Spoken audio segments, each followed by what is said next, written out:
This beautiful Saturday morning. Well, Back in front of a Zoom screen. Alaikum, Sheikh, how are you?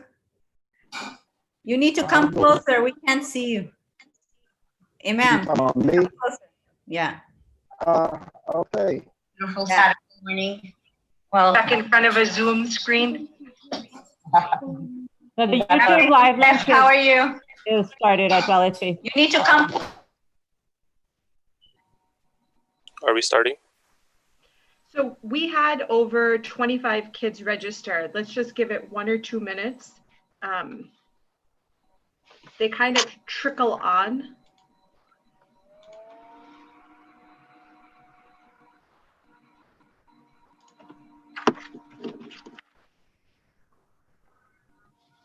And then inshallah, we will start.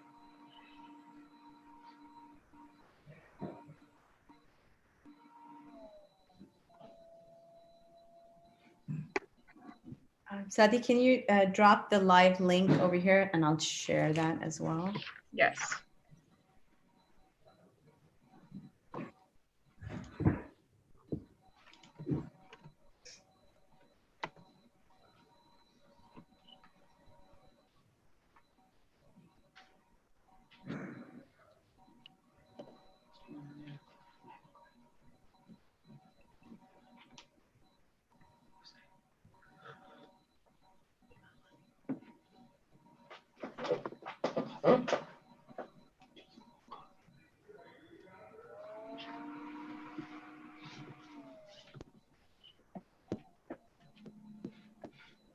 Okay, I think we'll start because I know you guys have busy schedules as well. Assalamu alaikum to everyone. Jazakallah for joining us. So today we're having a session on youth activism, and I think we're really blessed to have two of the most active people probably in the DMV area, Imam Abdul Ali of Rashidun DC, and then Sister Hina Zuberi of Justice for All. I think that there are certain people that they don't even need introductions because the volume of what they do just speaks for itself. But I do have the bios of each of them, and I just want to share for you, mashallah, like each of their accomplishments and what they're doing daily on the ground. So Imam Ali is the president of Rashidun DC, and he's also the Imam of Rashidun DC Community Center. He's also involved in the Council of Elders that's run by the Washington, D.C. city government. He is known as Imam Ali, mashallah, and he mentors impacted and incarcerated youth. He runs a project called Feed the Hood, and that's just one of several programs. And I hope today, Imam Ali, that you'll speak to us about all the different work that you're doing, inshallah, on the ground in D.C. And he's also the recipient of several service awards, including the Washington, D.C. City Council Service Award. And he was also given the Exemplary Community Service Award by the Muslim Democratic Caucus. So Jazakallah for joining us today, for taking time out of your busy schedule to educate us on these issues. And Sister Hina Zuberi is the editor-in-chief of Muslim Matters, mashallah. She had an amazing piece, I think it was just about a week and a half ago, written from the heart on a lot of these issues that we're talking about. I'll find the link and post that. It was a beautiful read, something I had to read a few times to kind of get through, everything that was being said in there.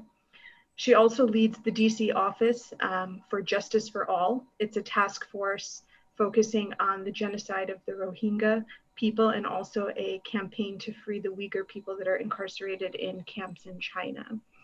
So she has, mashallah, an extensive past as a journalist. She's worked in different venues. And today she's also going to join us with Imam Ali and talk to us about this idea of youth activism and what we can be doing on the ground in our local communities. So inshallah, Imam Ali, do you want to start with some background on what you're doing and your thoughts? Okay. As the sister said, my name is Abdul Ali, and I'm the Imam of the Rashidun Community Center. And we're located in Washington, D.C., what's known as east of the river, which is the poor section of the District of Columbia, which is Ward 7 and Ward 8.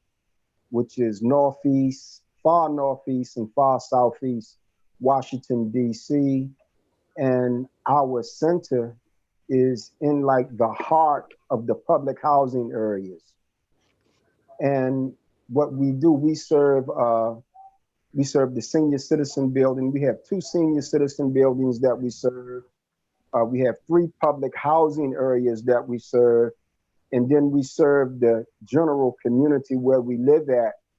And we also have our flagship program, which is Feed the Hood, the first Sunday of every month. And this is at Martin Luther King and Malcolm X Avenue, Southeast Washington, D.C. And there's what we consider Feed the Homeless, where we go out every Thursday night, which would be the eve of Yom Juma for us.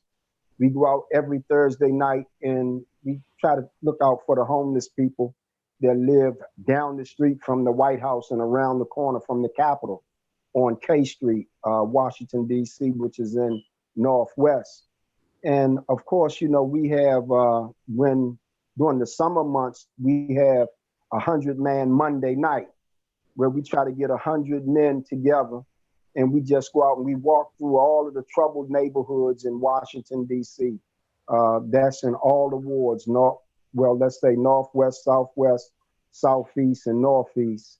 And we just go walk through with like 100 or so of us, and we pass out leaflets, pamphlets, flyers. We invite people out to different programs. And this is what we do. We have an infant program that we do where we look out for the infants down Southwest.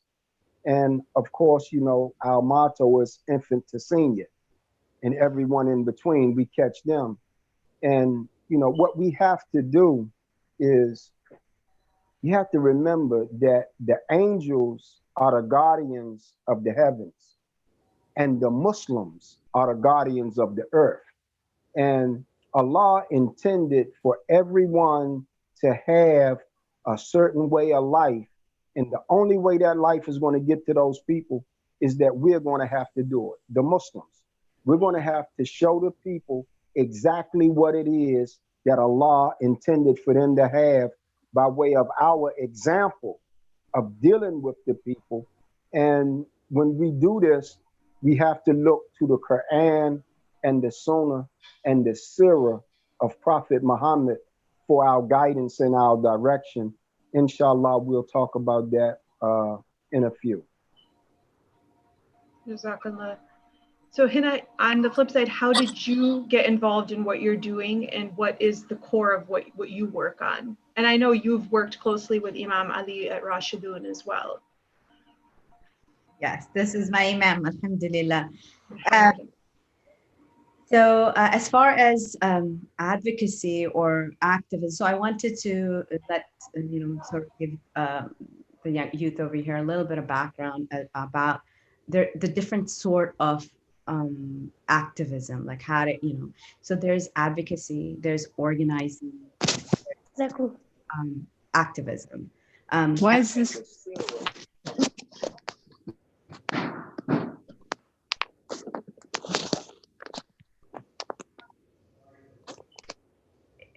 Okay, so those are 3 different, and there's mobilizing. So those are different routes to activism, right? To get things changed. And that is something that comes from our Islamic tradition. Like if you see something, the least level of iman is to, think of it bad in your heart, but the most is to go out and change it. And so that is where I have found my purpose, is whatever skills Allah subhanahu wa ta'ala has given me, whether it's writing, whether it's speaking, whether it's, using my hands, doing whatever. And it didn't always start out with these huge international issues that I'm working on right now. I started off with my youth group. I started off with, teaching Sunday school in my masjid in California, or even as a youth, just putting petitions together.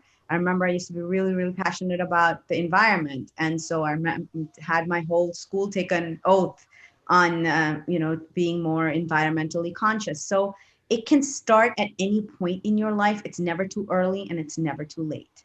I I I saw a need, especially in our community. A lot of people were not talking about the things that I thought needed to be changed. So I started writing. Um, and that led to me becoming the editor in chief of a worldwide platform like Muslim Matters.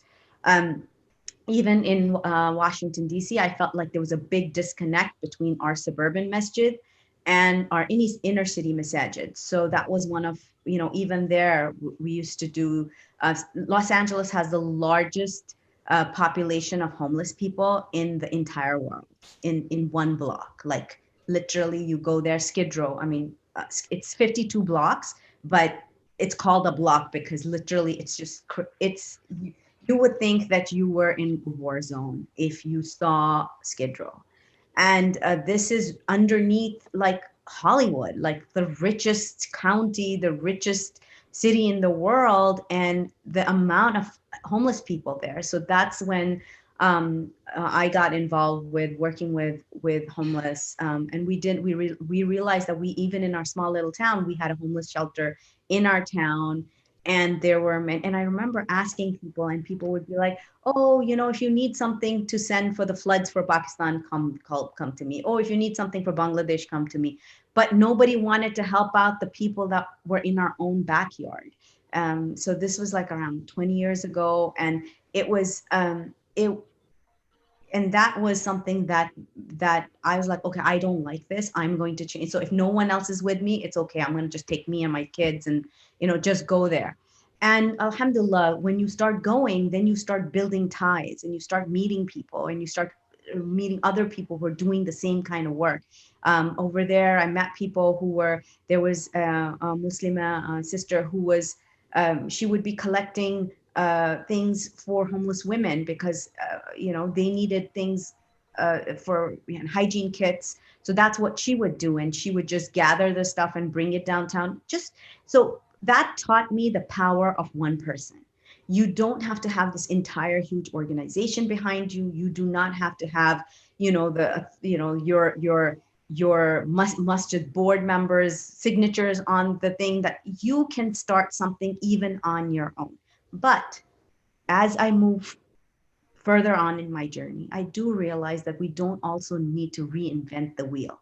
Sometimes there are other people out there who are doing the work, and us joining forces with them and saying, hey, you have this amazing project that you're working on. I want to do something. Can I join in with you? And there are plenty of those too. So that's something that I just wanted to share with you guys, is that, the power of one, and making sure that joining 1+1 then makes like a really powerful force that can cause change. When I moved to Washington, D.C., that was like a big change in my life. I moved here for personal reasons, away from California. And it was devastating to see the state of um, our capital. This is the capital of the United States, and you would think that we would have it under control, but as you can see that from what all you've been seeing on mainstream media now, a lot of that is built up, pent up anger for years and years and years of dismissiveness, policies that have systematically oppressed the people that live in our capital. And the same story is in Baltimore. So you all in Laurel are very, you're based in a place that you have access to two major cities that you can do good.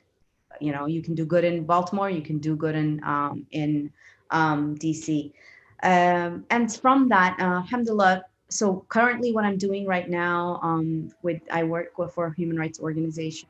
We work on anti-genocide work, um, and which is it's really powerful work. It's really it's needed. We were 8 years ago. No one knew about the Rohingya people. No one knew what they were facing, and we were one of the first people who said this is a genocide. Something needs to be done, and getting news from the ground up to mainstream newspapers, all of that. And now, alhamdulillah, 8 years later, even though things are bad for the Rohingya people, but just getting it's just getting education now, just letting people know that this is happening, it's taught me a lot. It's taught me a lot about what I used to think about change, how change comes, what are human rights, what does it mean to work for the ummah.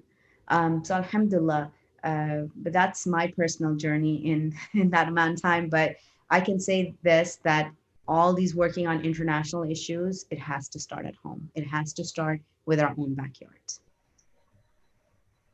So Imam Ali, something Hina touched upon that I'm hoping, and you touched upon right now as well, is that you see this work as kind of under an Islamic imperative, right? Can you speak on that a little bit for the youth? Okay, there's a surah in the Quran, Surah Al-Ma'un. It's 7 ayats in that surah. And when we go back and look at the tafsir, we find that 3 of those ayats came down in Mecca and 4 came down in Medina. Now, I'm gonna share it by the English meaning with us right quick. This is Surah 107, and we're reading ayat 1, 2, and 3. It says, "Have you seen the one who denies the last judgment? Such is the one who drives away the orphan and does not urge others to feed the needy." Now, when we look at this, we know that all of the ayats that's in the Quran, they came down pertaining to a particular reason in the past, present, or the future to come. These 3 ayats right here came down in the early Meccan period pertaining to Abu Hakim, normally or commonly known as Abu Jahl.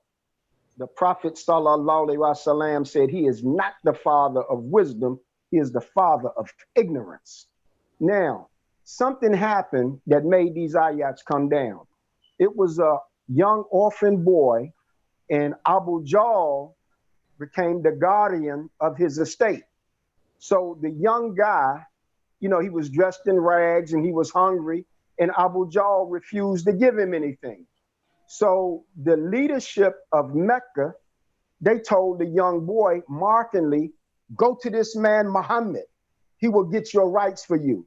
And the young brother, not knowing that they were making mockery, he went to the Prophet sallallahu alaihi wasallam and explained to him what Abu Jahl had done. So the Prophet sallallahu alaihi wasallam took this young man to Abu Jahl and demanded that Abu Jahl give him his rights. And Abu Jahl immediately gave the young fella his rights, gave him his money, and apologized to him. So the leading figures of Mecca said to Abu Jahl, "Perhaps you have left the religion of your forefathers and you have joined Muhammad." And he said, "No, it was 2 huge spears on the side of Muhammad coming at me, and if I did not give him that wealth, I felt like those spears would pierce me." So we find the Prophet sallallahu alaihi wasallam in the very early years standing up for the miskin, the poor people, the orphans, and the widows. When we look, we also find about the compact of If al-Fadul. And these were all non-Muslims that decided they was going to stand up for the rights of an individual that was a traveler, that had been mistreated by someone in their hometown. And if we read even in the Seal Nectar, we will find that the Prophet sallallahu alaihi wasallam said, "I witnessed an agreement before prophethood, and if they called me to it today, I would go to it." And this is where we get the al-Islamiyya al-Haqirin, the activism of Islam, where we look out for the poor and the oppressed people. They don't have to be Muslim to receive help, because we are the inheritors of the prophetic responsibility to see that the rahmah of Allah get to everybody. So we have those people have a right on us that we look out for their best interest, even though they don't know what their best interest is. And so this is where we get the basics for what we have to do in the community. And you trust me, right here east of the river, you see enough of it. You know, you talking about a war zone. We look right across the street, they shooting, and we've had one little girl, last month, one little girl got shot in the head in her front yard, and the old lady, 76 years old, was sitting on her front porch, and she caught a bullet. And this is what we have to deal with. We have to get out there and we have to get between these people. They're not so much bad. It's like what Henna said. People are tired, they're beaten up, and they're broke down. And the only way they know how to deal with this is physically. But now what we have to do is we have to call people, we have to call the Adhan in these neighborhoods. And one of the parts of the Adhan is Hayya al Falah. Come to this success. Come to this beautiful way of life that Islam have to offer you.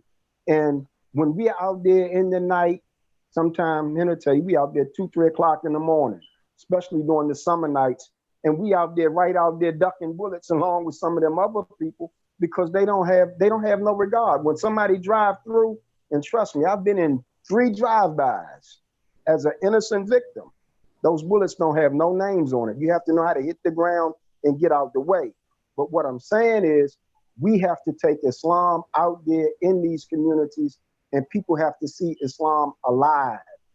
Everywhere we go, and this is my catchword, Assalamu alaikum, at least 10 people gonna answer.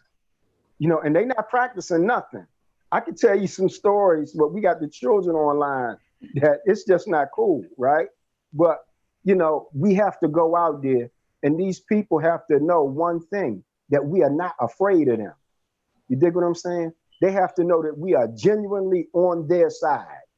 And if they get a tinge of sellout, you're going to be in trouble.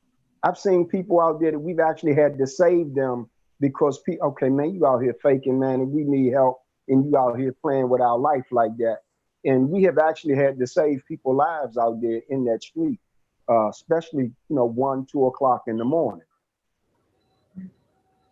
And I would like to say that, you know, Henna has a little nickname in our community. She's the shot caller. You know what I mean?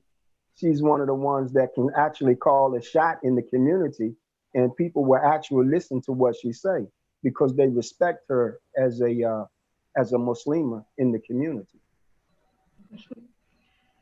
So Henna, something you spoke about, and I would like both of you guys to touch on this, but that disconnect between the urban and suburban, right? And so right now we have a lot of focus coming on the issues of racism, systemic racism, and everyone's, you know, participating in protests and gathering together. But once these protests stop, right, where then do we fall in terms of our action, and how do we bridge this divide between this urban and suburban disconnect? So if you guys could both touch on this issue. You know? So there's several layers to this. So one thing that everybody needs to understand over here is this is systematic. This is not just a group of people, and, you know, poverty, there's poverty everywhere in the world. Yes, there's poverty here too. But why is the poverty focused on predominantly Black areas? This is so one thing that everybody here should learn about, and they're not going to teach you this in your social studies books. You have to go out and learn this, learn about systematic oppression of Black lives in this country. It's a 400-year-old struggle. It's still going on today in different forms. It used to be slavery. Now it's the prison, school to prison pipeline. It's the prison systems. It's police brutality. It's you know, job discrimination, housing discrimination, the way our highways were built. Our highways were built driving through Black neighborhoods. Anytime Black people in this country have tried to get up and build wealth for themselves, their wealth has been destroyed systematically. So once you have learned that, right? So now that's the one part of it is education. as a community, suburban people, those of us especially who come from the immigrant backgrounds, we need to learn that. Second is to divide this gap. We cannot act like missionaries. And this is something that I feel like a lot of times we tend to do. There needs to be training done on how you can assist. If Black lives really matter, then Black lives have to matter, right? Their thoughts have to matter. Their leadership has to matter. When Imam Ali tells us this is how it's going to play out, that's what we do. We don't question him. We don't say, no, no, no, I know better because it works better in my community this way. Yeah, you know your community. He knows his community. He, you know, when Sister Aisha says, no, the sisters are going to go this way or that way, we listen because, you know, that is taking Black leadership and humbling ourselves is something that not only do suburban masajid folks need to learn, the immigrant community needs to learn. Like, and I'm talking, you know, I could talk philosophically on this as well, just why we are in the place we are as in the immigrant community. If we had taken Black leadership when we first got here in the 60s, learn about the civil rights movement, learn about why your parents were allowed to come here or grandparents were allowed to come here. And why only, you know, doctors and business people and people who can invest in this country. And so, you know, a lot of times in our communities, we have this thought like, oh, we're so much better because look at our beautiful mosques. Look at my dad's a doctor, my father's an engineer, blah, blah, blah. But that's because it was set up that way. At that time, only educated, the cream of the crop from all these countries. And that's why there's such a massive brain drain in the countries that they left behind. So understanding our places, especially as immigrant Muslims or children of immigrant Muslims, what our place, you know, where we fall into the spectrum. And then where are, you know, and our role in white supremacy. And I'm going to just say this, like, because I know it's people all sensitive, but we play a role in white supremacy. We uphold it. You know, we aspire to it. We aspire to, we usually, you know, as soon as we can, if we do live in Black neighborhoods, we try to get away and go into white neighborhoods because we think it's safer. So we have to think about it. Why is it safer? Why is it safer in a white neighborhood and not safer in a Black neighborhood? You know, we can talk to Imam Ali can tell you how much guns are pumped into his neighborhood, how many drugs are pumped into his neighborhood, what the army, you know, right at the corner, there's like this big army battalion. How much of that extra weapons are then sold in the under, you know, I mean, there's just layers to this. We could go on all night. So what I'm asking you to do is when you hear something, when you know, research it. All of you, mashallah, are young people who have been taught, like, learn to think critically at what you're seeing. Don't just like regurgitate what you're seeing on mainstream media. Don't regurgitate what you hear from on your dinner table. Research this. This is what is one amazing thing. As much as the American education system, I have lots to say about that too. But one good thing about that is they teach you how to question. So use that to question the status quo. And in your masajid, if you see non-representation, you know, you see in Jummah, well, you know, on Jummah, 90% of the people who come for Jummah, 50% of the people come for Jummah are Africans or African American, but yet there are no board members that are African American or Africans. There's a problem. How do we solve that? What are your committee leads? If you see so many, you know, I know even in ICCL, so many Nigerian families, so many Senegalese families, and from other parts of Africa, African American, how many of them are community leads? How many of them are committee heads, right? We have to look, before we can change the world around, we have to look within ourselves and try to make that change over here. Our Black voice is just being heard right now because it's okay, you know, literally, so many people have been talking about this for years, yet now that it's, you know, it's suddenly allowed, you know, it's popular to talk about this. Alhamdulillah for that. Any change is good, right? But what, you know, we can't let it go. Just what if it stops being unpopular anymore? Will we stop? Will Black lives stop mattering at that point? So this is something that I, you know, so even as a youth group, like, is your youth group representative of your community? Where are all those folks that we see during Jummah? Why are they not a part of your youth group? Are they feeling heard? Are they feeling disrespected? Or do they feel like, so that is like, we have to erase that racism systematically from our own spaces and then go out and, you know, so that was, you know, fixing our own backyards. But connecting to urban masajid, the only thing I will really highlight about it, go in with humility. Imam Ali, you want to share I love some of the kids who come out and work with Rashidun. They are just amazing, beautiful human beings, but they're naive. They, you know, so remember the time, kid, you want to share the time where he's like, Henna, you sent this group of kids over and they're walking all around the neighborhood and they're not listening. So you want to tell the story? Yes. Like, as I said, right across the street from us is one of the most notorious public housing areas in Washington, D.C., Kenilworth Public Housing Area. However, a lot of the young people over there, they come over here to the center, both Muslim and non-Muslim, because a lot of young girls over there come over here and get Pampers and baby food. A lot of the young guys, we've actually had to go over and stop what's known as beefs, you know, where two different groups are arguing with one another and they need somebody that they trust to come in and sit down and give them a fair shake on both sides. So a lot of them know us. So a group of youngsters came over one day and they were on the yard and all of a sudden they came up missing. Where did they go? So it's a store right down the street. So I just automatically assumed that they went to the store. And then a couple of the young guys from across the street, they came over and say, Imam Ali, man, you better come and get these people, man, because they on the strip. They don't even know where they at. I said, where they? And you know, I went across the street and they was actually on the main line, on the drug strip where all of the action is taking place. And they didn't even know where they were. I even had an incident with an adult Muslim.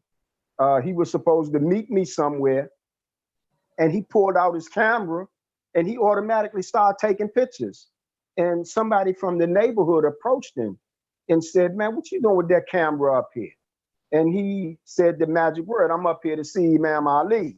And the guy said, man, put that camera up, man, before somebody take it from you. You know, you just can't go into these areas not knowing where you're at and not knowing what to do. You know, it's a lot of areas that we go in that I don't even know the names of some of the people in the neighborhood. And I've been there with them for years because it's not my business what your name is. It's none of my business where you live at. You know, I'm out here to render some service to you. If you want it, cool, well, and fine. If not, we're going to keep it moving. But, you know, man, what's going on? What's your name? Where you live? No, you don't do that.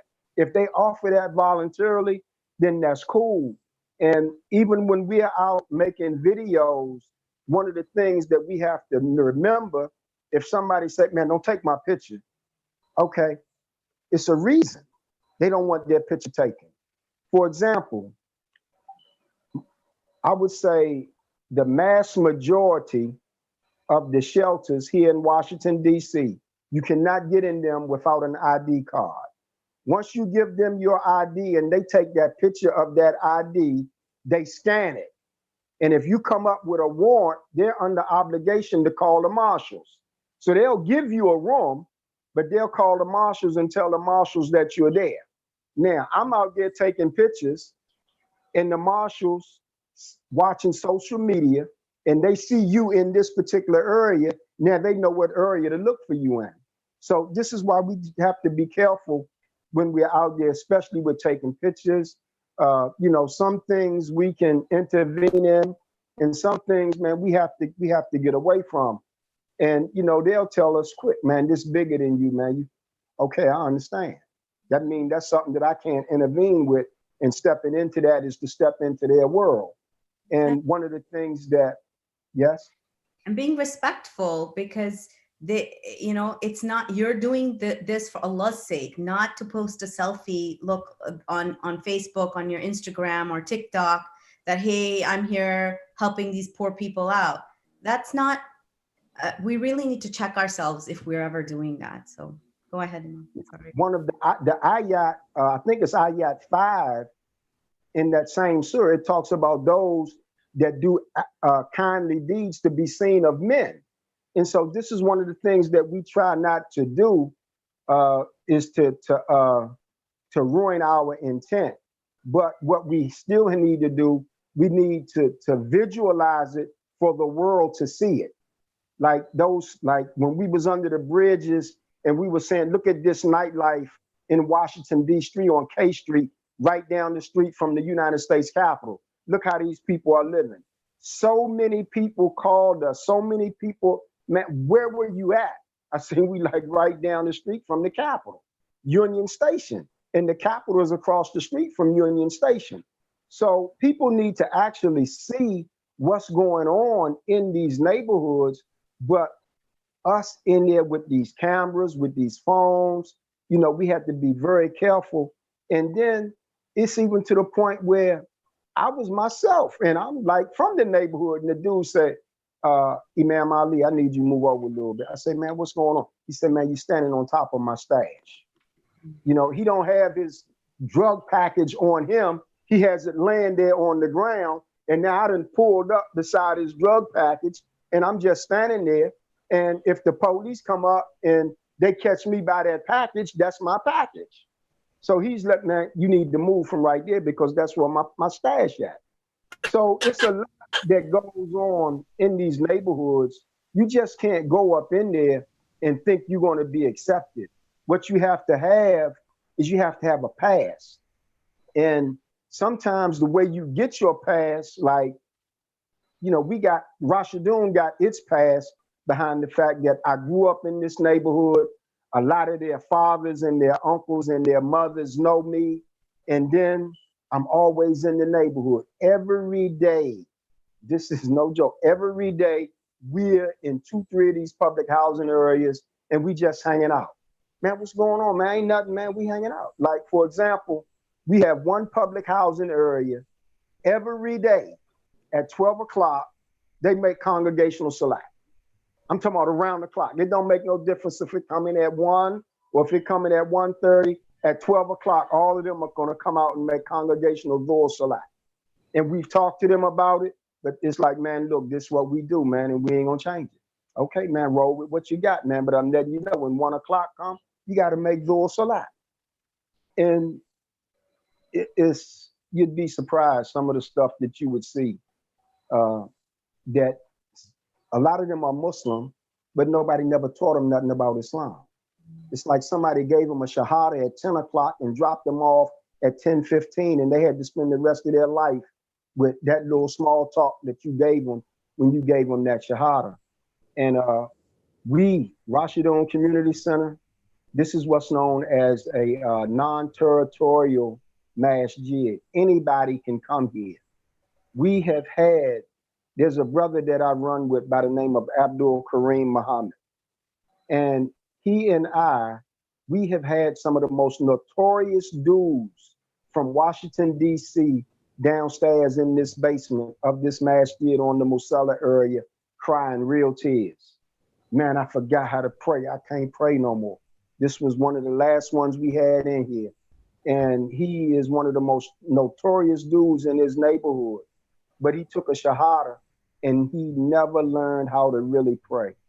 And he was downstairs trying to pray one night with us and start crying. I can't pray, man. I forgot how to pray. I mean, and whatever he was on, we saw him out there Zooming, about 2 o'clock in the morning. We saw him out there. He was high out of his mind. So me and Kareem, we picked him up. We didn't even know he was Muslim. We picked him up, brought him over here to the center, and he started talking. And then he said, I gotta make my 2 rakats. And I looked at Kareem and Kareem looked at me. I say, what, you Muslim, man? He said, yeah.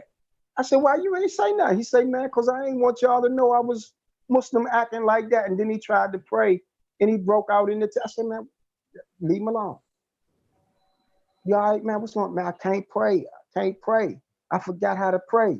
And this is some of the stuff that we have to deal with. And one of the things that you have to remember, the human being is not like that light switch. I be out there in the street sometime and I can't go straight home because I be too wound up. You know what I mean? I have to come over here to the center and I have to cool all the way out before I go in the house because I be kind of busted up myself because you got women out there with babies. Sister, remember the Sister Henna that I sent you the picture, the video of that night while we was right there? It was a sister out there about 19 years old and she had a little baby that looked like that baby was about 4 months old. And she kept saying, can y'all get me out of here? Can y'all take me somewhere? And I had absolutely nowhere to take her. You know, and I felt that for about 6 months. And then when we would go back out there, she was popped up, she was missing. You know, so, you know, we have a lot that's going on out there. And what I will say is that the relationship between the Muslims, I'm talking about all of us, our relationships is getting a whole lot better than it was. And see, I've been Muslim since 1977. So I've been around for a minute. And, you know, I've been practicing with brothers in the penitentiary and in free society.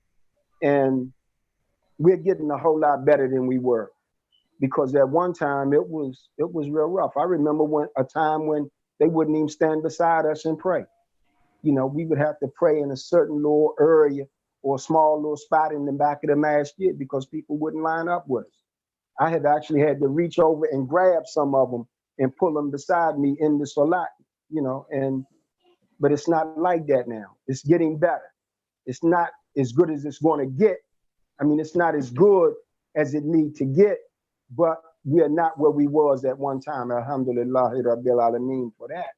And, you know, we have a lot of growth to do.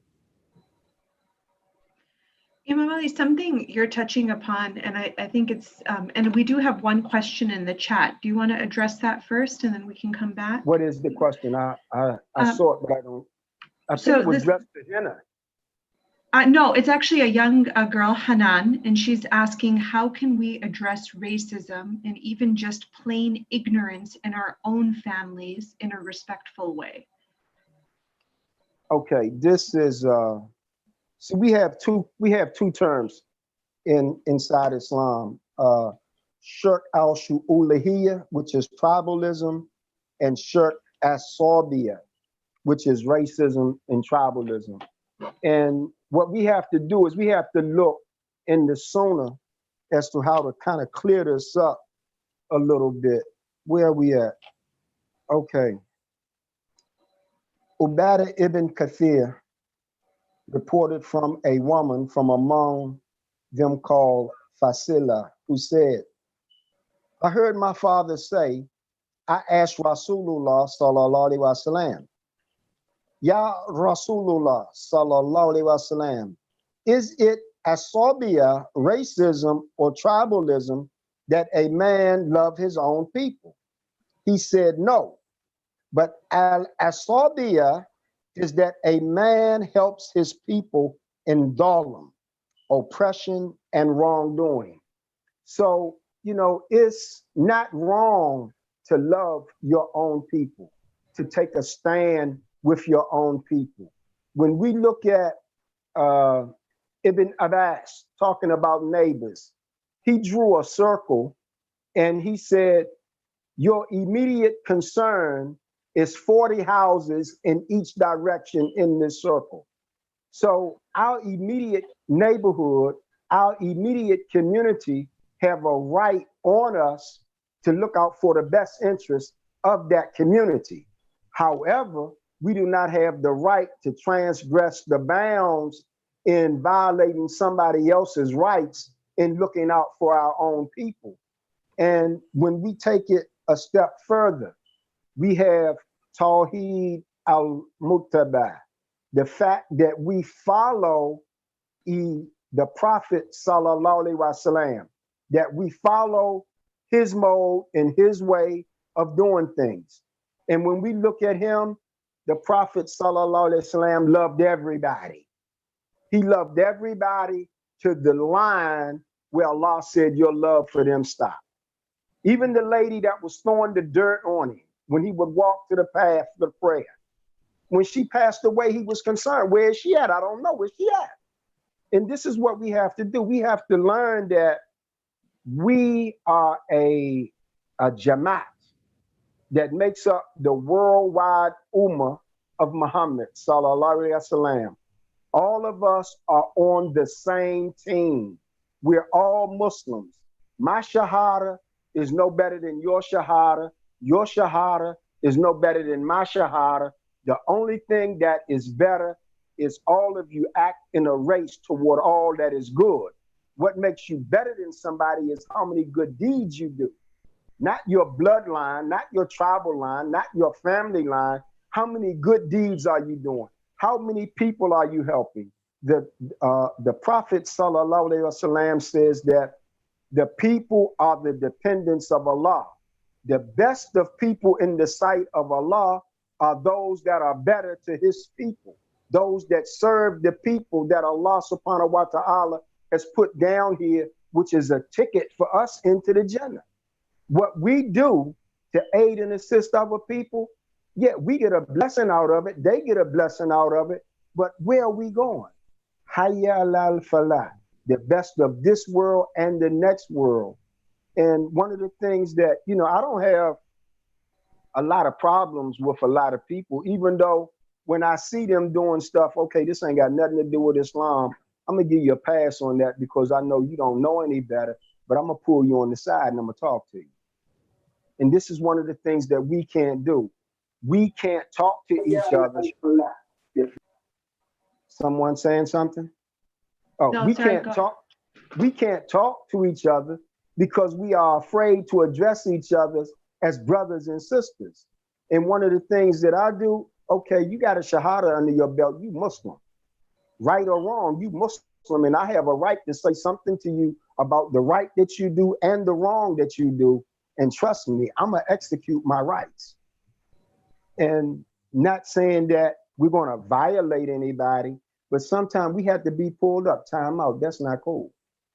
We supposed to do that to ourselves every night.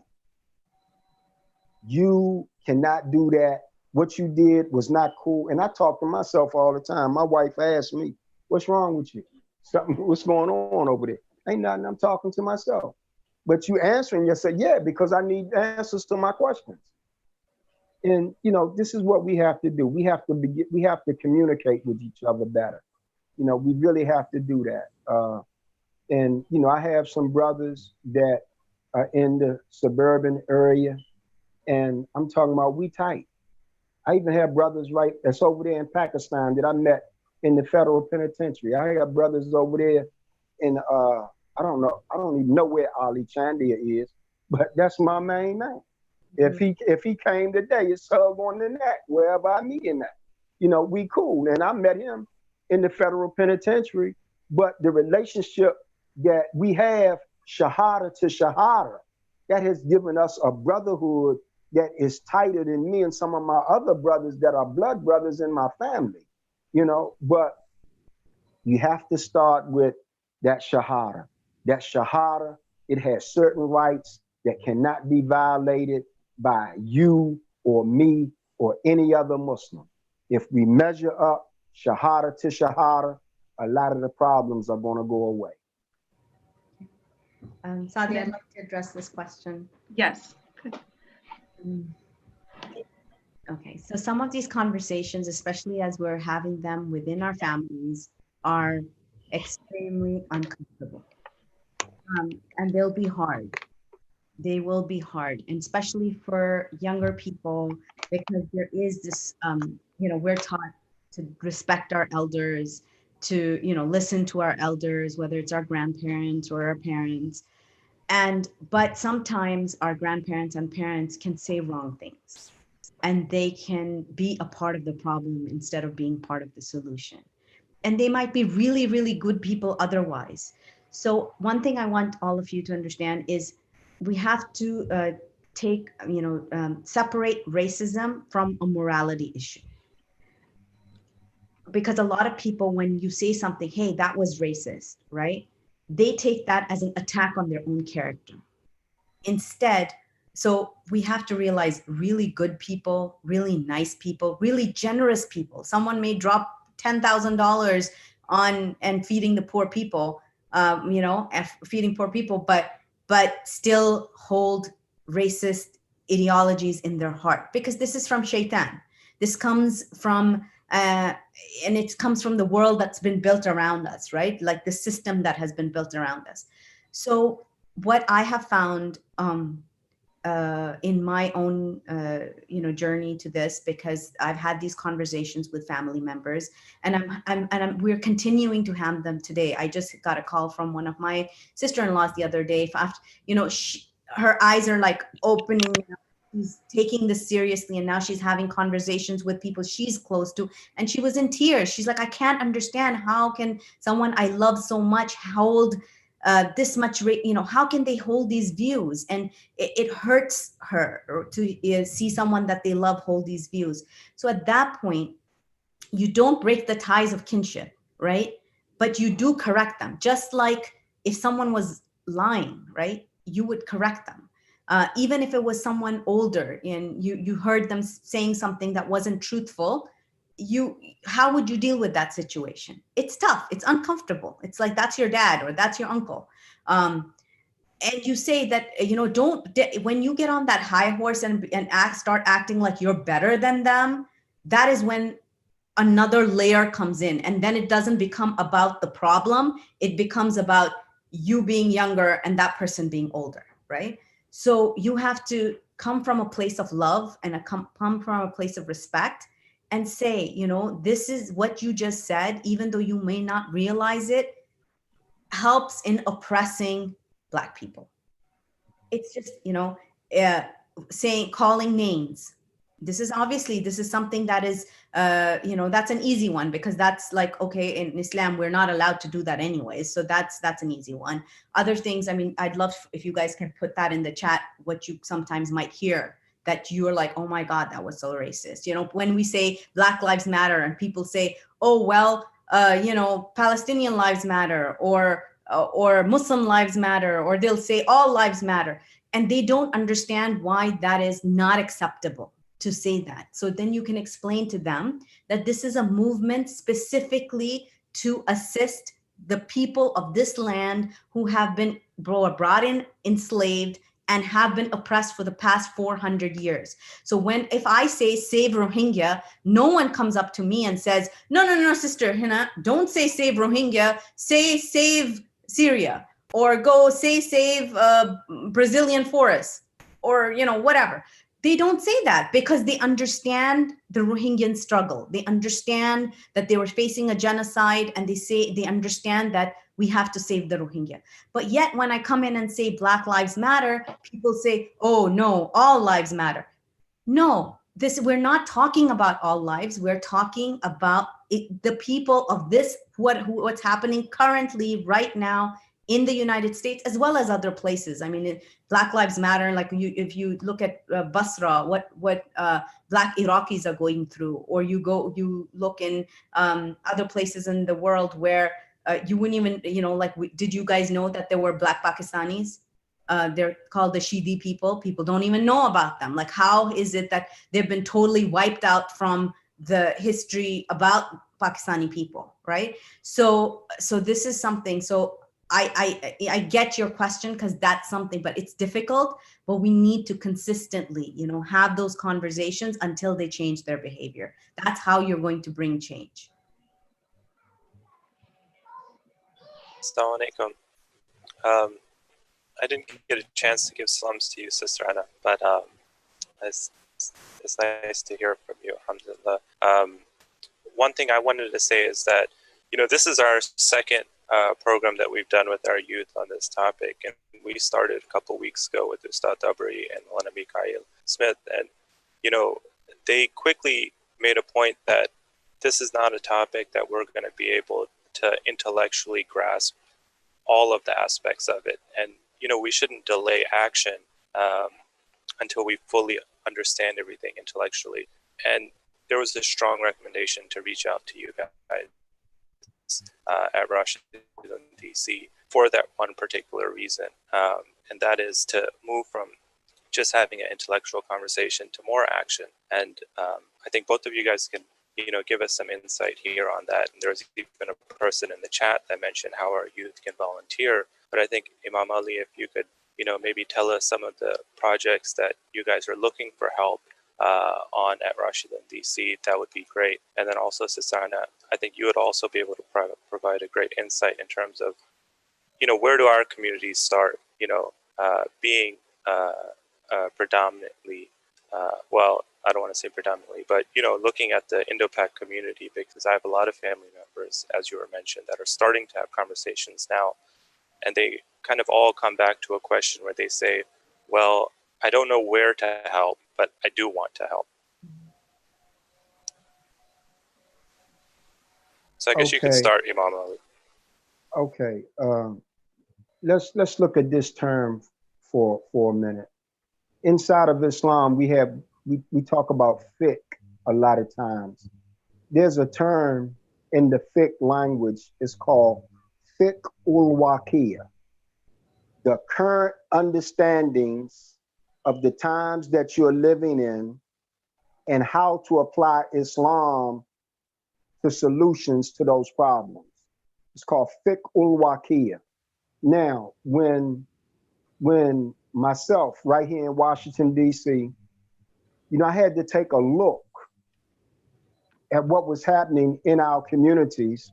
And then I had to find out how to apply Islam as a solution to some of these problems.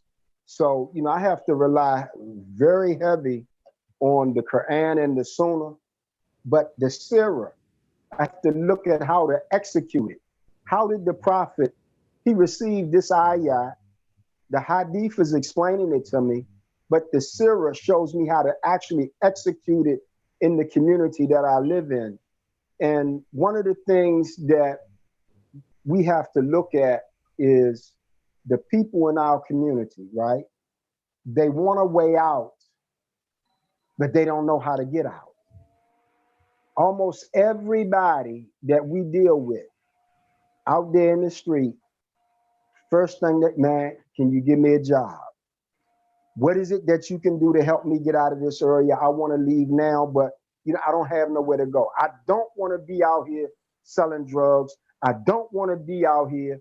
A lot of these young girls, they have looked like, let's say, for example, if she's 13 and her sister's 17, and her sister's 17 or 18, and she got 2 children.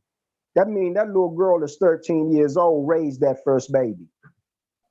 Because in order for that 17-year-old girl to hit the street again, she couldn't take that baby with her. So she left that baby at home with her little sister. And her little sister was like 9 or 10, taking care of a baby. And she wants no parts of that as a young girl in her early teens, because she looked at her sister and said, okay, I want a way out of this. I don't want to fall in that category, but how do I get away from it? The environment that I'm in, I got young boys chasing me all day long, telling me how good I look, how fine I am, but I want to get away from this, okay? We had to have an Islamic environment for her to come to. That means we need sisters that are willing to volunteer time to teach this young girl how to be a woman, not necessarily a Muslim, just teach her how to grow up to be a young woman. She might not want to be Islam, but she have a right to have a teacher. Her grandmother on drugs. Her mother probably in the penitentiary or on drugs. Her father, she might not even know him. And this is just keeping it clean. Young boys, you'd be surprised, like we got that black van out there. That van, when it would hit the street during the summer nights, young dudes would run to that van. Manny, man, Ali, man, we gonna ride with y'all, man. I got a car full already. Man, Ali, man, what y'all doing, man? We going with y'all. man, we ain't doing nothing. We just gonna get out and hang out. And they want a way out of that, but where we gonna take them? Remember, I mean, this was when we had Masjid at Tawheed. We did the first citywide iftar with all of the bad boys out of all of the neighborhoods. We had all of them in the masjid together up on First Street. And it was to the point where we would have to go, well, I shouldn't name the areas, but we would have to go to area 1, pick them up, take them to the masjid. Then we'd have to go to area 2, pick them up, take them to the masjid and drop them off. And we had to go pick people up for about an hour and a half, because I can't take people from area 1 into area 2 to pick them up, because you got some bad guys in area 2 that beefing with the good guys in area 1. So what, they Muslims? You out of area 1, I'm out of area 2, and we don't mix together. On site, it's on. So you have to know how, okay, you can't take people, let's say, I can't take people from Kenilworth over in Lincoln Heights. I can't take people from 37th Street over there in Ben & Terres, because they're beefing on site.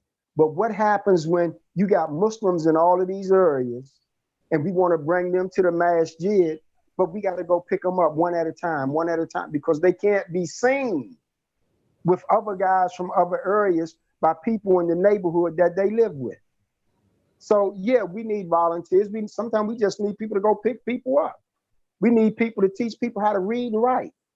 I was in the federal penitentiary and a guy learned his ABCs and we threw a party for him, because to him that was a big thing. He was a grown man, couldn't read and write. He learned his ABCs and we threw a party for him. And he was a grown man. So you would be surprised that we even need people, listen, and this ain't no, we even need people to show these young girls how to wrap diapers. Imagine me trying to show this little sister how to tie her hijab without touching. This right there in Lincoln Heights, the whole family took Shahada. I'm talking about the mother, the father, the grandchildren, all of the brothers and the sisters, and they're still in our program right now. You know, in fact, 2 of the brothers grew up in our program. They did so good that National Geographic gave him a full scholarship, and he's in the public housing area. Yeah, that's Lil Boosie. Now he's and matter of fact, he works for the fire department now. He's a fireman. And he was one of the toughest little guys in the neighborhood. Yeah. So, you know, yeah, we need volunteers on all levels. One of the things I tell people all the time is that we need Islamic books, the basic fundamental stuff, because we're always passing it out. You know, we need Islamic clothing. Yeah, I said it a long time ago. You tired of seeing them underwears on display? Give me a long shirt to put on it. And they love it.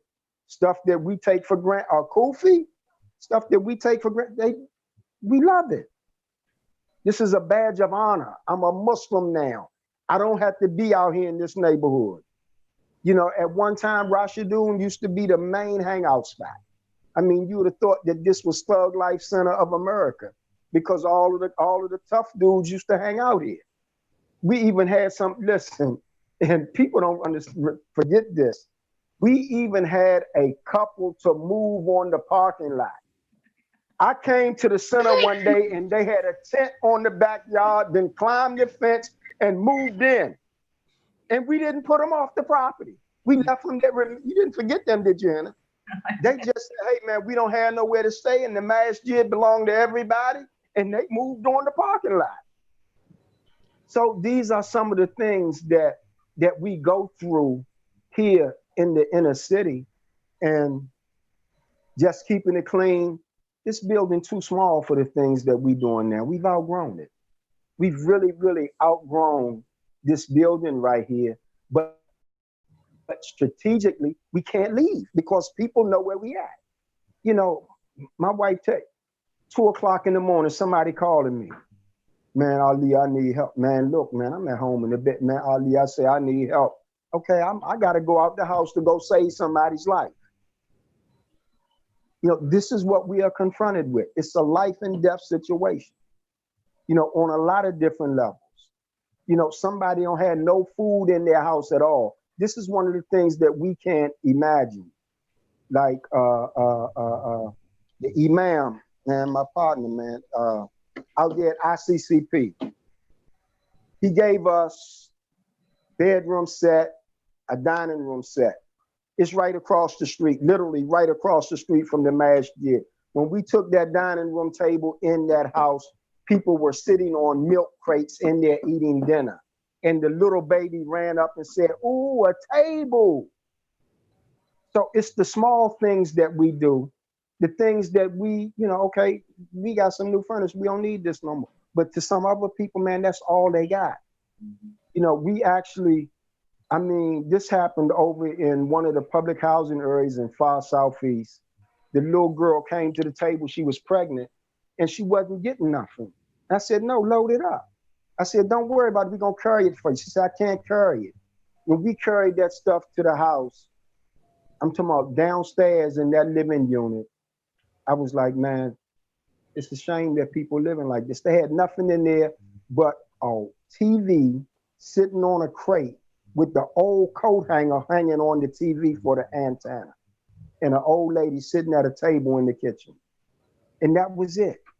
I can imagine how upstairs looked, but these are some of the things that we feel like because we are right, everybody else is all right. What about the guy, Henner, that made the video about the senior citizens eating dog food and cat food because they couldn't afford to buy food? Remember him? Yeah. And people called us liars. When we shared that, people said, we refuse to believe this. We refuse and it was like when I shared this amongst the suburban community members asking for help, this is the response that I got, that this is exaggeration. They get money from the government. How can this be? Literally. And alhamdulillah, now, I mean, we don't, the thing is that Allah helps. And now the same, we're that senior center. Not only that, Rashidun is feeding 4 senior centers. So one thing that people can do, let me, if you don't mind, Imam Ali, let me just go down the list of things that we need help in at Rashidun. Let me say one thing before you do that. They say that the government give them money, right? I know a young man, 45 years old, with a mental health problem, and they give him $17 a month for food stamps. What is he gonna do with $17 a month? This is real life talk. I personally know this guy. He gets $17 a month to live off of for 30 days. What is he gonna do with $17 a month? Come on, you're not gonna get nothing out of no grocery store. You're going in there one time and you're gonna come out with one bag, and that's gonna last you maybe for 2-3 days. But I think this idea speaks to that subconscious racism within the suburban community, right? That we have these very set ideas about what certain communities are doing and what they look like and how they're benefiting. And that is a result of, right, the racism within us, that lens that we look at, right, at these communities through. But Hina, go ahead with the concrete, we want to build a bridge from our youth to the youth of different communities. So tell us 4 or 5 things that we can do, and we'll take that leadership initiative with our youth group, inshallah. So one thing that you guys could adopt a prisoner. So there are many prisoners who maybe went into prison for marijuana that's legal now and everybody's selling it. So maybe they sold marijuana at the age of 17, 16, and they went into prison for 25 years and they're still in prison. Adopt that person. They cannot buy toothpaste unless they have to go to their commissary, their canteen. So unless they have money in their commissary, they will not be able to buy sneakers, toothpaste, anything that they need in there. It's not like you go into the prison and they give you clothes and everything is free. You have to work for it, and they're paid like what, 20 cents? It's really crazy, like something like 8 cents an hour or 13 cents an hour. So you could adopt a prisoner, and work towards, maybe you guys can write letters to them, fundraise for their canteen, and save up, money for their canteen. And then monthly, Imam Ali and Sister Aisha send, we use some of the zakat money for this as well.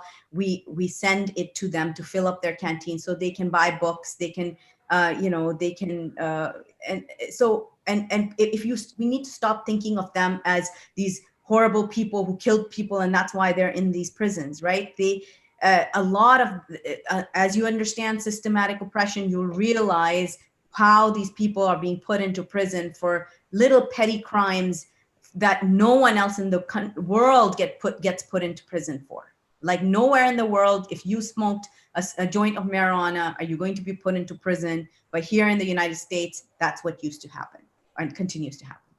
Number two, the diaper bank. The diaper bank is one of our Rashidun's largest expenses because diapers are expensive. And there are a lot of young people out there, a lot of babies out there that just don't have diapers. Even the food banks don't supply diapers. So that is something that your community could take up as a project, adopt Rashidun DC's diaper bank, because that's something that is always needed. Maybe you guys can set up a place at ICCL where people come and put in boxes. They go out and buy diapers for their own kids, buy a box, buy a thingy of diapers for inner city families, and and then just maybe someone from Rashidun can come do a monthly collection, and that way that's something.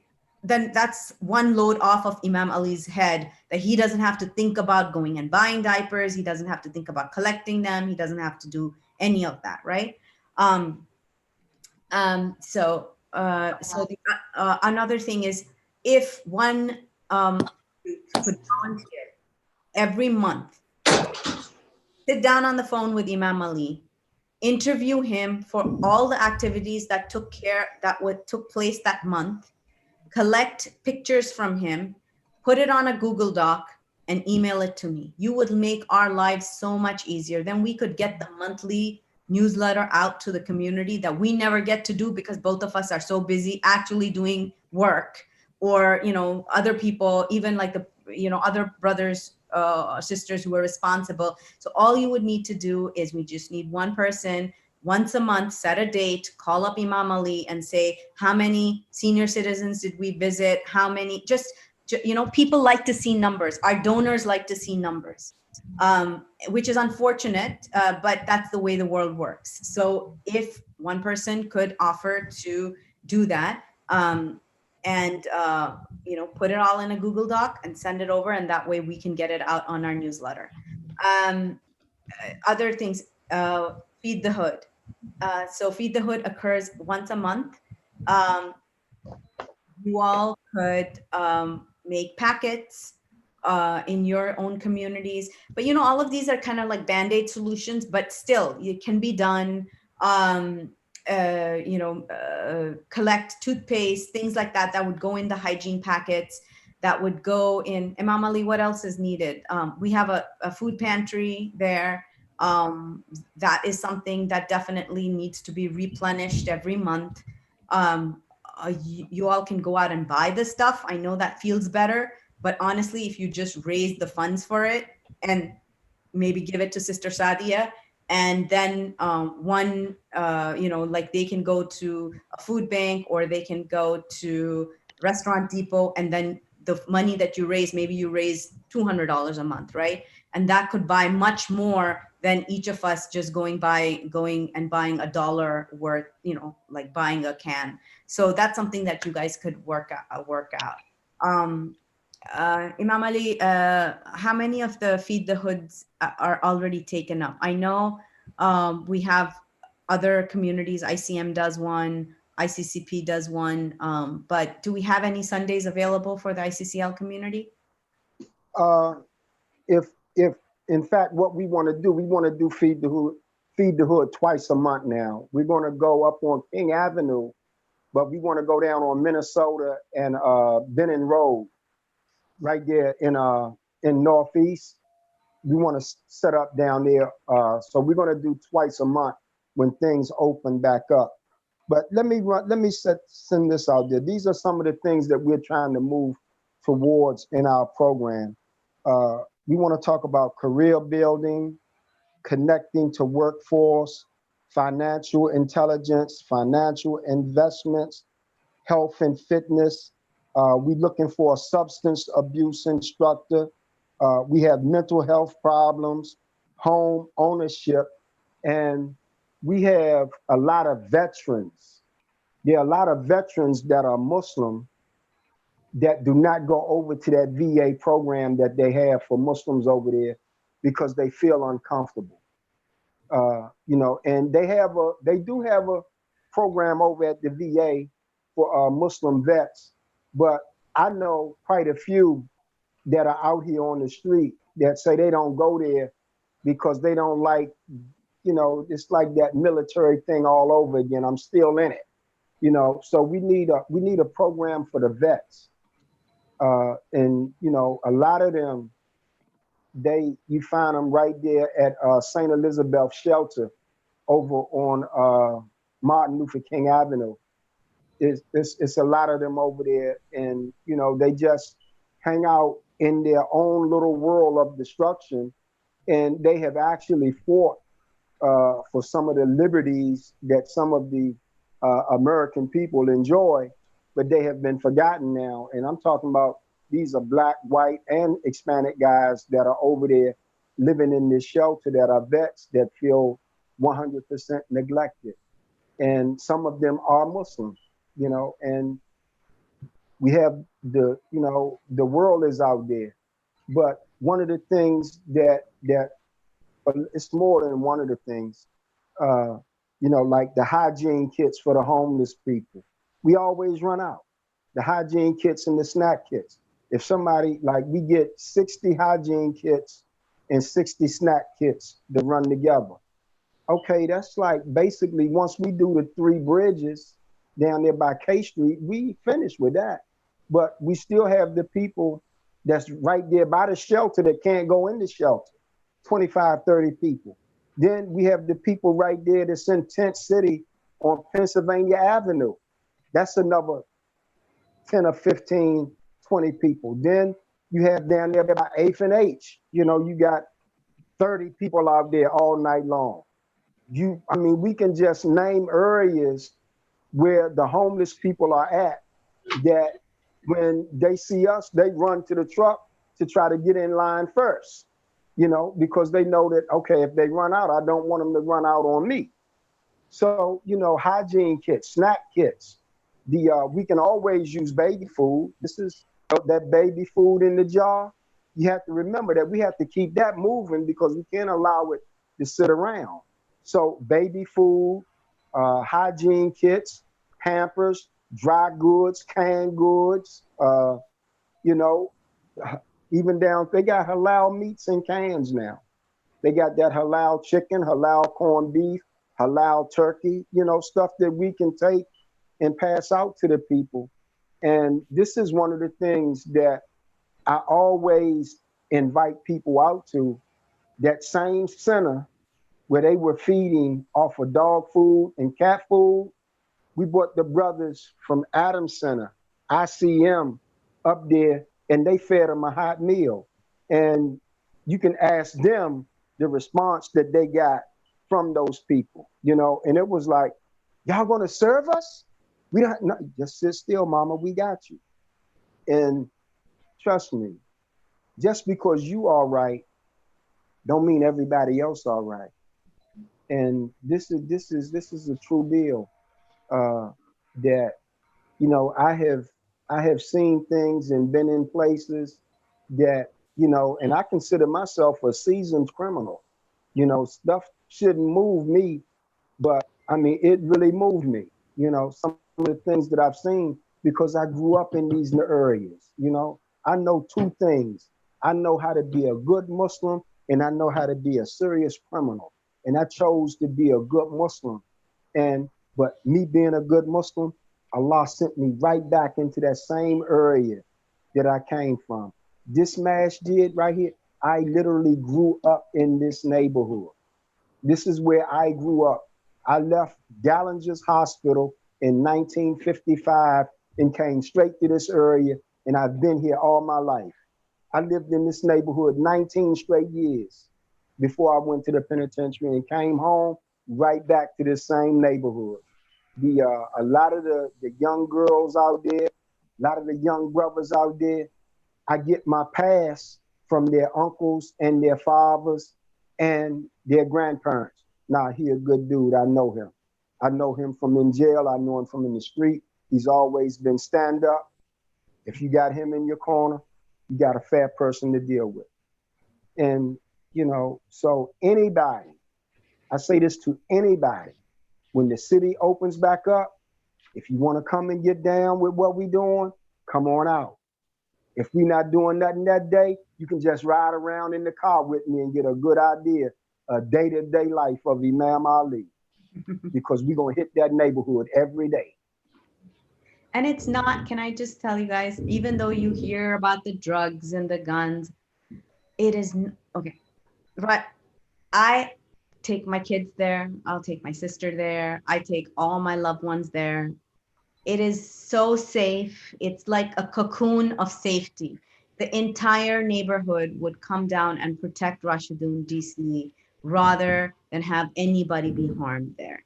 It's right off, like you'll see it. You probably passed it 10,000 times going back and forth from Washington, you know, from Maryland to Washington, DC, because it's on the main road. You just have to make, and that's the thing about DC, one block will be safe and the other block won't be. So that we're right next to this gigantic health clinic. And there's a parking lot, come in, it's safe. There's, you know, I think it's, some of our suburban school buses are more unsafe for our kids than Rashidun, DC is, please. There's more drugs on our suburban school buses than there is in the parking lot and around just the center. And so it's cozy. It's just like a home.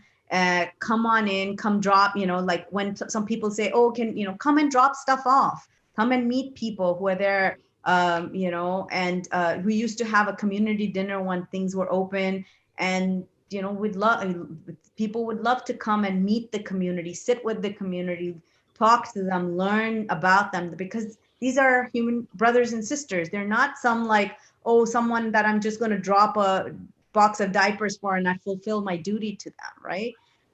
So that is, that's, yeah, it's really close. It's so close. It really is. And yeah, so that's something that I would really like. The masala downstairs is beautiful. We used to have a Sunday school, and teachers would come from places to come and teach in the Sunday school. And that's another need. If you're free on Sundays and you know how to read the Quran, then it is your obligation to teach other kids. So kids who, you know, now under COVID, I know there's a stall on that, but once, inshallah, things open up, we'd love to have, you know, teachers come in and teach during Sundays. And there's only Quran taught, like Quran and Islamic studies are the only two subjects that are taught. We'd love for, you know, I'm sure the center would appreciate that, and, you know, alhamdulillah. Okay, one thing, Hannah, remember we started the adult basic education class. Yep. Yeah, reading, writing, and counting, basic stuff. Yeah, and our teacher went and got her master's degree in education. MashaAllah. Yeah. You know, Imam Ali, something you keep mentioning on, and I just want to point it out for the youth because it's such an important point, and I feel like you embody this in the way you speak and in the message that you're giving. But oftentimes spreading the message of Islam is just about having good character. It's not necessarily about going to somebody, you know, and being able to quote verses of the Quran or hadith from the Prophet sallallahu alaihi wasallam, but it's that character that you bring. And you've mentioned that the people in your community look up to you, they respect you, but it's because you've brought good character, you know, in what you do with them and for them. Can you kind of elaborate on that for the youth? Because I do feel like we have this, oftentimes we see people doing something wrong and our instinct is to kind of say, well, how can they do that? And we get very judgmental. And you're talking about things that you're seeing and you're bringing education, but I've never heard you pass judgment, you know, in the conversation that we've had now. you've really talked about avoiding that and being open and welcoming. So this idea of character in how you spread Islam. Okay, one of the things that we have to remember is that if you point your finger at somebody, you got one finger pointing at them, but you got three pointing back at you. And I will be the first to admit that I am nowhere near perfect. You know, I do things sometimes that, okay, I know it's not cool, but I'm gonna do it anyway because you earned it. You know, and one of the things that the Muslims have to remember is that we have a whole section in the Hadith called Kitabul Adab. The Adab is 100% part of Tawheed, it's part of our Aqidah, and people, they should look at us like even in a better light than they looked at the Catholic Church.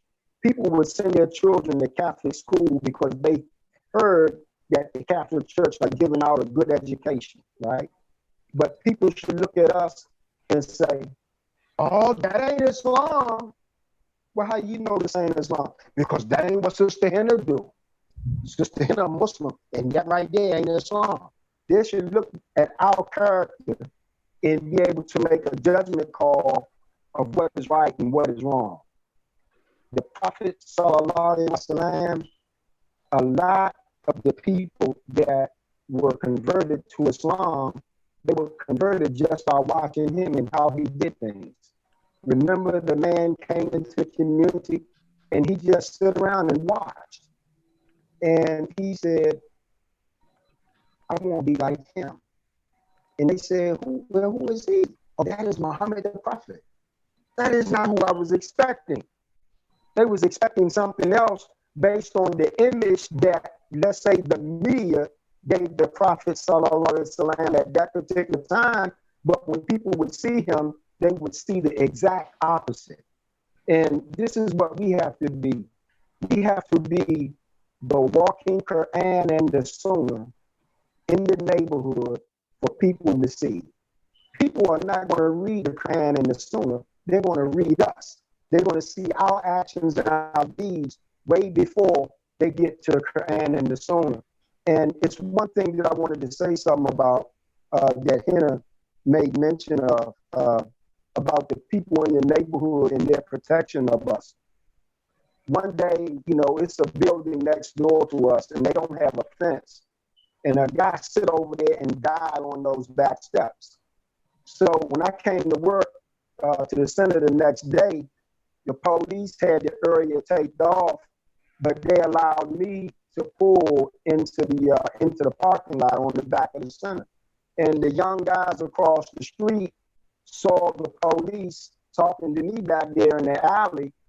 And bear in mind, the drug strip is right across the street. You know, I look out the front window and see what everything is going on. Those guys came over here in masks and said, man, Ali, what's up, man? The police effing with the mask, G? Because we wreck them right out here. I said, oh, man, time out, man. Nah, man, they ain't gonna mess with the mask, G. And I said, nah, man, look, man, the dude, man, he died right there. And what I'm saying, oh, man, go get his mother, man. You know, but they saw the police and they thought the police had me hemmed up. And they came over here with a whole squad to wreck the police right out back about messing with the Mass G. They can't say Mass G, but that's what they came over here for. Because nah, man, y'all can do whatever y'all want, but you can't come over here. Listen, there's 2 stores down the street been broke into. The Chinese curry out been broke into. The people's houses across the street been broken. Somebody's car just got broken Thursday around here parked in the alley. Nobody never bothered them last year.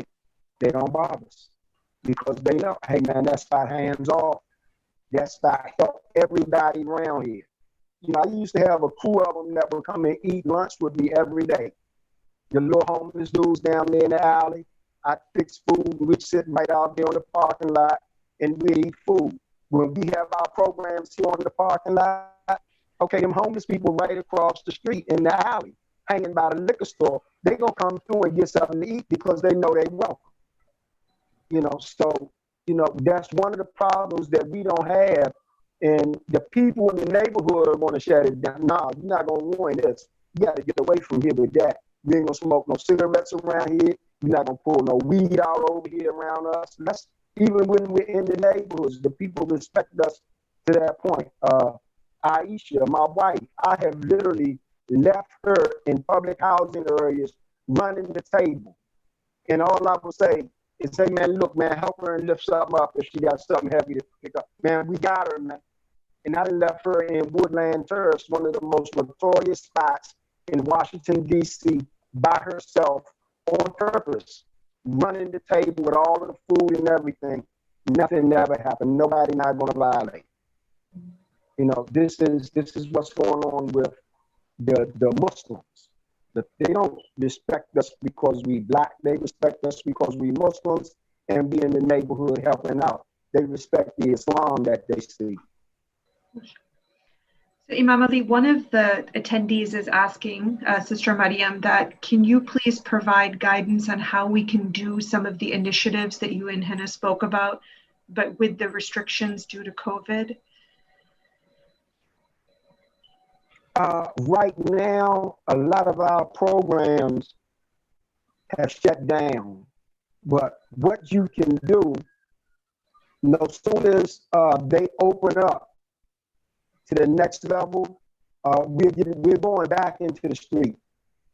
Some programs we don't take sisters to, but the program on Martin Luther King Avenue and the program that we're going to have on down there in Minnesota and Benton, these are programs that we can bring young people out to. What's the name of that school? Al-Kalam. I remember we had the little girls from Al-Kalam up on the avenue with us on Martin Luther King, Malcolm X Avenue.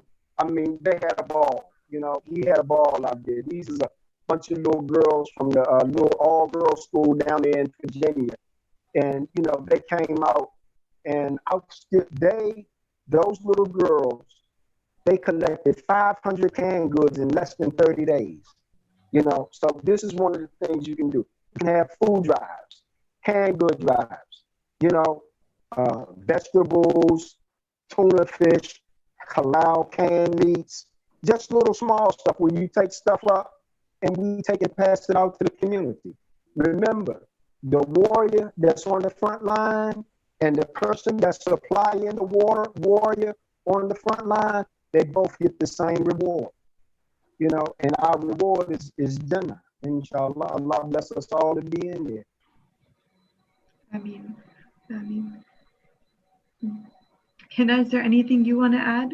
I mean, we had told Imam Ali we'd take his time until 2:30, so I don't want to go. There is a quick question over here. I just wanted to clarify that I never said or criticized anybody who wanted to help people in Pakistan or Bangladesh. What I was saying is when people say Black Lives Matter, we should not say Pakistani lives matter or Bangladeshi lives matter or all lives matter. That's what I was saying. Yes, if people want to help people in their own countries where they came from, that is perfectly fine. We all do that. We have a obligation to our friends, our families first and for most, and others surrounding, people are suffering over there as well. And of course, there might be people who might be giving over here as well and could be giving both places. But if you're giving zakat, the first haq on zakat is local. So that was just something I wanted to address in the questions. And it isn't, the need is great here too. That's one thing I wanted to, that was what I meant, was that there is, like, a lot of people think that the government helps out over here, and so the need is not great. But I hope you have heard from Imam Ali, the things that you see really open your eyes about how great the need is. We think that there's public education, so everybody should be educated.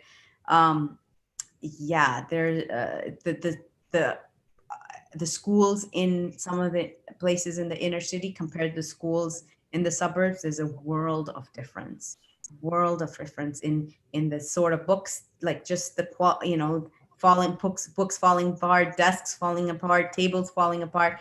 So some of this has to be structural change. So that is one thing I would want to, when we send out action alerts, even from like recently, we sent out an action alert for people to call Congress for the Justice in Policing Act to change some of those things that were, people, those are structural changes that can be done, that you can help out in that way too.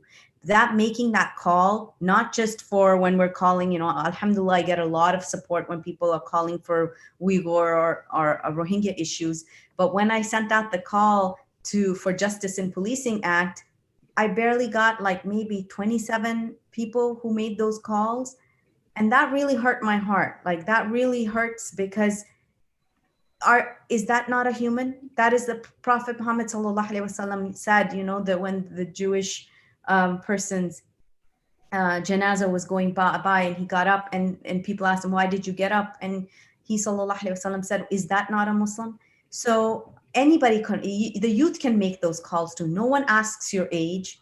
You just pick up the phone, everything is ready, the script is there. You just pick up the phone, or you send that email and you let people know that we believe that there should be justice in policing. There shouldn't be young kids that are being killed by police officers. I can introduce you to a whole coalition of mothers who have lost their sons or daughters to police violence in Washington, D.C.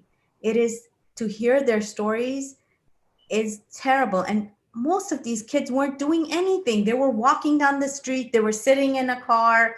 They were not, like, even if they were caught doing something bad, the police should not be killing them. But it's more egregious when they were just sitting in their car and not doing anything to anybody, and yet they were literally killed. So this is something that I just, you know, want us to, I know our community is new in some ways to advocacy, civic engagement, but when those calls go out, please do make those calls. And, you know, that is something that you can change on a structural level, on a policy level, and that is really appreciated too.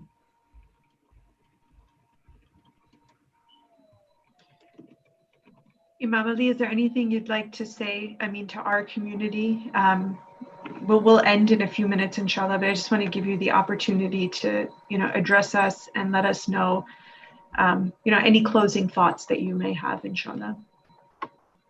Well, I would, one of the things that I would say is that, you know, we're all on the same team. We all have the same responsibility to uplift fallen humanity. Humanity, as we can see, just based on what's going on around us now, if the news media, like out there right now with this Black Lives Matter, if they put that microphone in 10 people's face and ask them, what is it that you want? You get 10 different answers, because they do not know what it is that they want. They want the sakina that Allah subhanahu wa ta'ala intended for the human being to have, but they don't know it. And it is our responsibility to show them that. They need to look at the universal community of Muhammad ibn Abdullah sallallahu alaihi wasallam as the role model that we are to set their lives behind. If we get our thing together, humanity would get together. When the Muslims are not together, humanity is not together. And let us remember, this is a poor paraphrase of this ayat in the Quran. The kuffar are protectors and lovers of one another. Unless you, the Muslims, be protectors and lovers of one another, it'll be what? It'll be fitna. It'll be a great fitna on the earth. The level of fitna on the earth right now represents what the Muslims are doing, because it is our job to make sure that that's not happening. If people are watching us and looking at us, they're going to see a better way of life, and they're going to say, that is how I want my sons and daughters to act. That is how I want my mother and my father to treat me. And people will set a standard of life based on the yardstick that Allah set out there.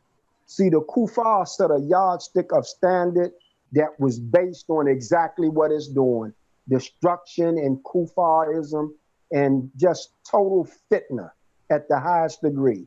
So what we have is we have to set the example.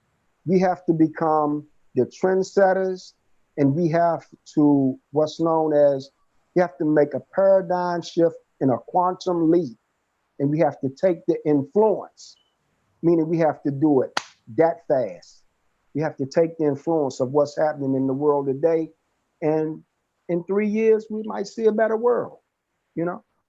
But we have to do it all over the planet. All of us are on the same team. Ashhadu an la ilaha illallah, ashhadu anna Muhammad Rasulullah. That make all of us one united human being, one family. And people have to be able to see that in us.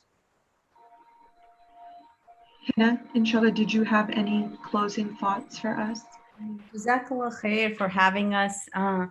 You know, subhanAllah, these conversations are so important, and they're so, inshallah, like, you know, we, alhamdulillah, like Imam Ali was saying, we have the haqq, you know, we have the haqq. Yesterday, I had this very, very hard and deep conversation with a professor who's the founder of the Afro-pessimism movement, which believes that it's non-blacks versus the blacks, and that non-black people feel psychologically better on this level because of the suffering of black people. And that just made me, you know, like, and I kept telling, I refuse to accept it. I refuse to accept it as a Muslim. I do not accept this as a Muslim. He goes, show me a better way. Show me something that can prove me wrong. And wallah, I could, you know, I wanted to pull out verses from the Quran and give it to him, but I couldn't, because what are the Muslims doing?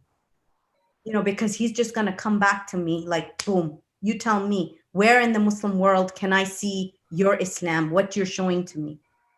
And that really makes me, you know, like he literally said, here's the human being, and this is, the humans are on one side and black people on. I'm like, what are you doing? Are you dividing people? You're saying we are people, but black people are not people. He's like, you tell me how you treat them any different from human beings. And, you know, and yes, I can say on a one-on-one level, many of us have black friends, we have African friends, we have, you know, we might be even married into each other's families. But at the end of the day, when we look at the world, the globe as a whole, and we see whose lives are being uplifted and recognized and appreciated, whose thoughts are being appreciated, whose voices are being appreciated, who, you know, and then we realize, you know what? We're proving his theory right, instead of proving what the Prophet ﷺ brought to us. And this, you know, I don't know what we'll show to Allah subhanahu wa ta'ala. What will we'll, you know, we will have given, we'll have, with all our good deeds, we'll go there. And what will Allah subhanahu wa ta'ala say to us? And this is something that terrifies me.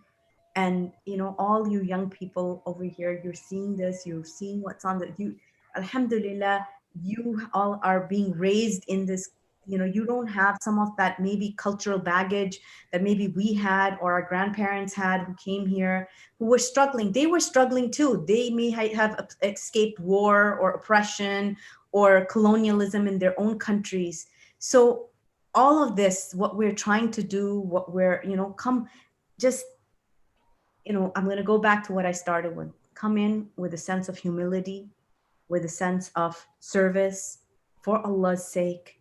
You might not understand everything. Your parents might not understand anything. Your board members might not understand everything. It doesn't matter. We can always take that first step, but with humility, only for the sake of Allah. And inshallah, you know, that's, and just take, you know, help each other out, help the community out, help each other out. And, you know, when someone falters, you know, you make tawbah, just like you do something, You do something wrong, somebody says something that is racist and they don't even realize it, we need to clean our heart from it then. We need to go back and say and make tawbah, just like we would make tawbah if we did another something that was unacceptable in Islam. And we promise Allah subhanahu wa ta'ala that we will not do it again, and that we will try better. And maybe tomorrow we might falter and we might fail and we might do something or say something that is harmful or hurtful. So when someone comes to us and says, let's not do that, that is racist, we take a step back and we say, this is not about me. This, okay, I will accept this and I will, inshallah, try to do better. And this, what you're doing is trying to be better. So that's all Allah subhanahu wa ta'ala expects of us, like that effort, right? So inshallah, that's it from my end. But jazakumullah khair for having this and doing this and making us part of this. Jazakallah. Jazakallah to both of you. I'm honestly in awe, Imam Ali and Hina, what you guys do every day and how you've dedicated your lives to service. I think it's one of those aspects of Islam that we overlook, but mashallah, you guys are every day in and out, just service to others and to your community. We have a meeting tomorrow with our youth group where I've written down all the ideas that you guys have given us, and inshallah, you're going to see tangible involvement from our side, inshallah, going forward. And I hope we can live up to some of what you guys are already doing. Imam Ali, would you mind closing us off with a dua, please?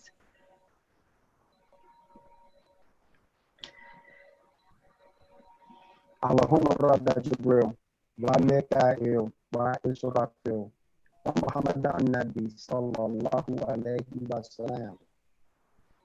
Bismillah ar-Rahman ar-Rahim.